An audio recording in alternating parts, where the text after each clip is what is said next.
കഴിഞ്ഞ ദിവസം തൊട്ട് സോഷ്യൽ മീഡിയയിൽ ഒരു ന്യൂസ് ഇങ്ങനെ കിടന്ന് കറങ്ങുന്നുണ്ടായിരുന്നു. രേണു സുധിക്ക് ക്യാൻസർ എന്നുള്ളൊരു കാര്യം. ഇത് ഫസ്റ്റ് വീഡിയോ ആയിട്ട് പുറത്ത് വിട്ടിട്ടുണ്ടായിരുന്നത് അതുൽ വ്ളോഗ്സ് ആണ്.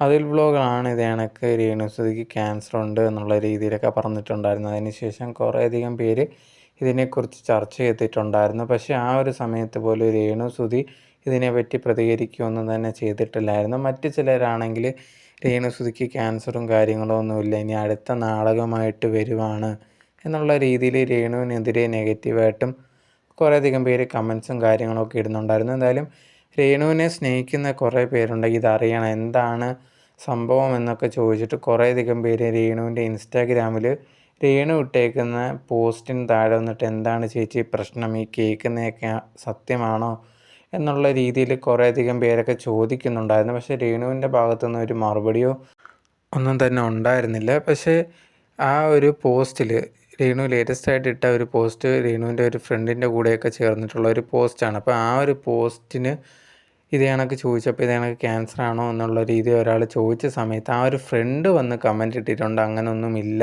അതെല്ലാം സത്യമല്ല എന്നുള്ള രീതിയിൽ കമൻ്റ് ഇട്ടിട്ടുണ്ടായിരുന്നു. ഇതിൽ നിന്ന് തന്നെ മനസ്സിലാവും ഇത് കണക്ക് സോഷ്യൽ മീഡിയയിൽ ക്യാൻസറാണ് രേണുവിനെന്ന് പറയുന്നതെല്ലാം കള്ളമാണ് എന്നുള്ളൊരു കാര്യം.